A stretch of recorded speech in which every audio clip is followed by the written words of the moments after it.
I'm fine with the abs and legs that gotta be done.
Okay, let's see. Is it, yep, still charged.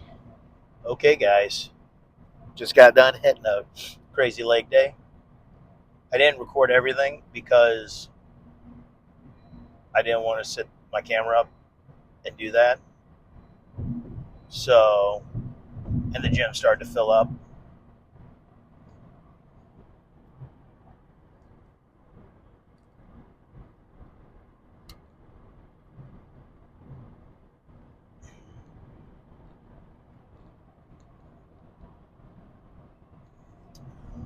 Yeah, and plus the gym started to fill up. So we did, as you saw, high bar, paused, below parallel, a high bar below parallel, pause squats. That was gnarly. Then we did. What else did we do? We did 1.5 rep SSB squats, both with low to mid 300-pound uh, load. I did a 500, almost about 600 pounds on leg press for sets of 10. Nice, slow, and controlled pause at the slight pause at the bottom. RDLs, 2 sets of 8. GHDs with an assisted push-up with my body weight. That sucked. Followed with body weight on the bar, not just body weight, but body weight on the bar, Zercher marches. Never done that before. That was rough. Thought my arms were going to explode. Definitely should have started lighter. I did 3 sets with 95 also for 30 seconds because it's for 30 seconds timed. Did some Copenhagen planks, and yeah, that was about it. That was about it. Like, it's not much. It was a lot. It was a lot of loads, lots of sets, lots of working variables. Legs are still pumped. Legs were pumped going into it. My legs were still sore from my last leg day Thursday, which I did destroy them. But then this one wasn't as bad as that one when it comes to the absolute annihilation of my quads / legs in general. But my groin wise / the adductors.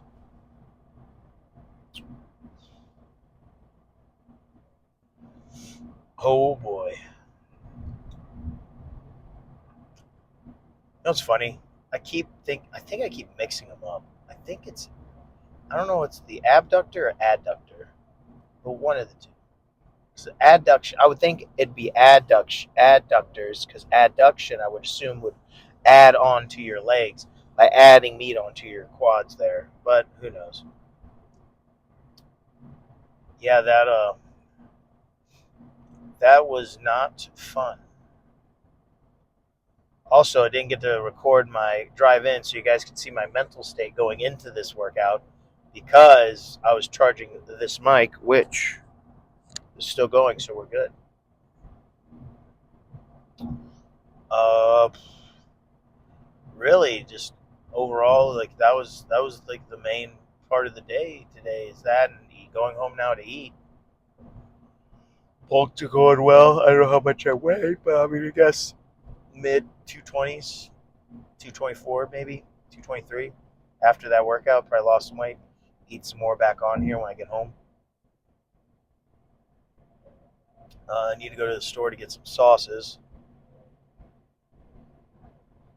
Tonight should be good on sauces.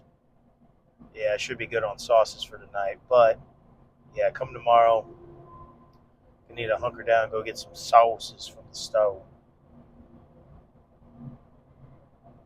Um, yeah, feeling quite drained from that workout. Like I said, I had to go slow. Warm ups took forever. I was like warming up for 30 minutes, it felt like, at the least. When usually I just like do a little dynamic movement stretching to warm up the body. Like, I don't ever believe in static stretching. This is my belief. But from all that I've learned from anecdotal evidence of myself, the best I've ever done with lifting was when I would do dynamic movements instead of static movements for stretching, because it would get the muscles moving and help warm them up that way. And you could just do the movement itself, like just take the bar, or not even just do some body weight squats, which is what I do.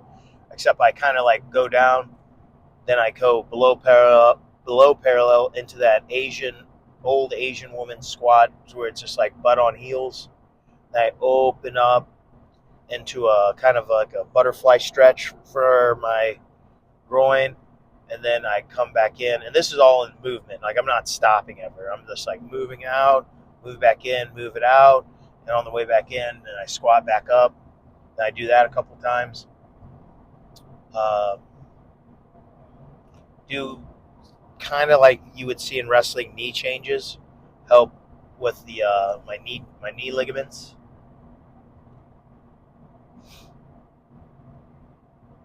And joint manipulation to help be able to keep my body moving. Oh man, I'm just so hungry right now. Oh, because on top of that, got distracted at the gym talking to one of my buddies that was talking to me about Anavar. We talked about it for a while. We were talking about MK677 or SARMs and those. I'm not 100% sure what SARMs. Because SARM stands for what the S that maybe serum. I'm not 100% sure, but it's the androgen receptor modules. So I don't know what S stands for, but they're androgen receptor modules, so or manipulators. I'm not 100% sure, like what the acronyms for.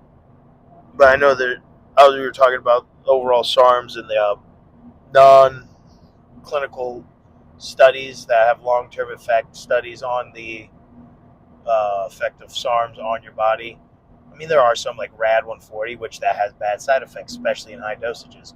And in the minuscule amount you get out of the low dosages is almost not even worth taking them. So let's talk about that, which that led into the Anavar talk and how that's basically a gateway into the world of PEDs.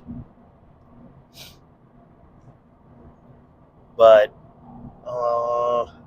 yeah, talked about that. Talked about enclomiphene, Clomid, and Zuclomin. Ooh, is that how he said it? He said to me, I've never heard of it before. And he told me it's an isomer that's rarely found. It's usually binded with the other ones. Semi truck decided he wanted to give me a little peck on the cheek with his cabin. That would have been bad. But yeah, it's usually binded with enclomiphene to make Clomid. So it's hard to find it on its own, but it's very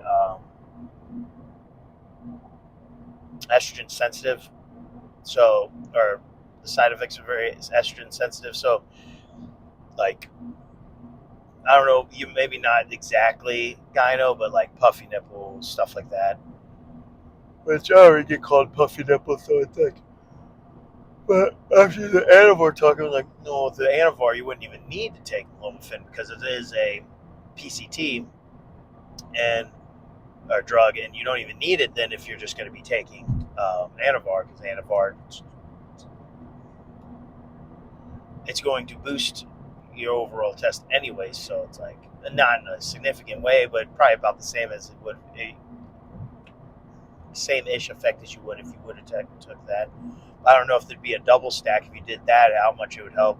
It'd probably dry your joints out like crazy, since it's a muscle hardening agent in Anavar, and it's one of the side effects for clomiphene / all those PCT drugs is when it boosts your test, it's going to make you also very brittle joints and such. It was just overall interesting conversation for an after workout. not tired, not breathing heavy anymore, just able to rest, get my heart rate down. Um, weight was moving good today though, because I haven't done because gotta go off topic there, but I haven't done. Whew, that was felt that one. I am tired. But I haven't done below parallel pause squats, a little on high bar, because when I did do them, I was a high bar squatter. So kind of like it's not like it's like I'm basically doing what I did back then. But back then, I think I got up to like for sets of 2 or 3, I was like 4 something. But it was just like when I look back on it, I wasn't going below parallel. I was like questioning bad parallel. Now I'm like butt to heel almost with 365. I think it was 365, 370, one of the two. Already getting close to that, breaking that 400 range with below parallel pause squats. Especially when I slap the belt on and I loosen my belt up because of the weight gain.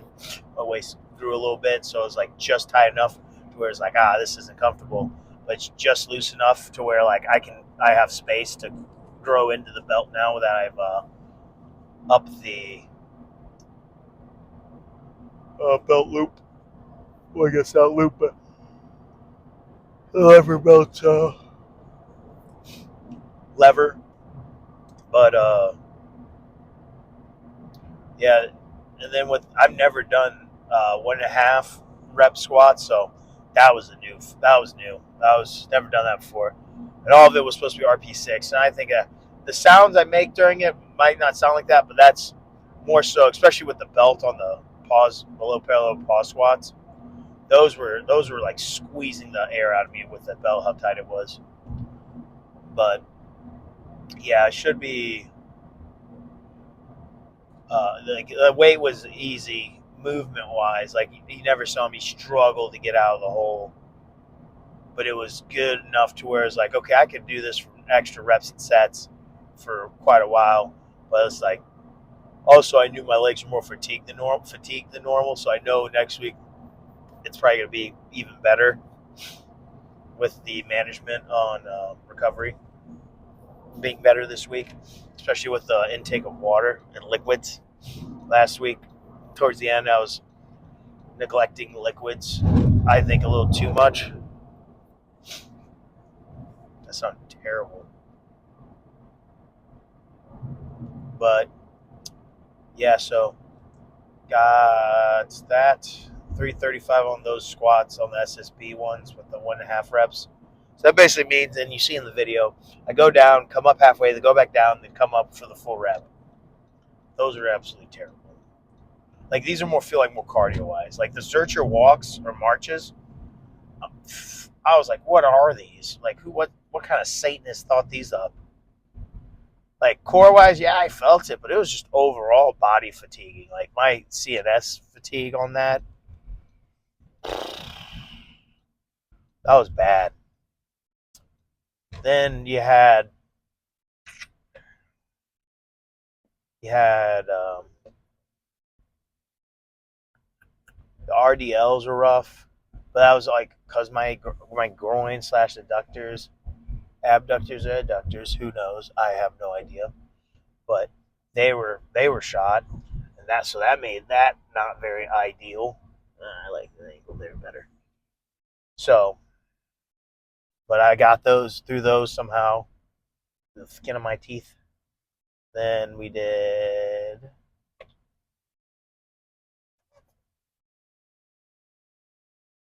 that. Then we did. What else did we do?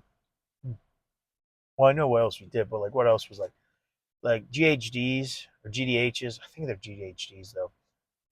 Those were always been hard. I think I'm gonna add weight next week. It said to do a body weight, but I think I can add weight for those. But that was good. My hamstrings feel pumped today. They're probably gonna cramp. Then we did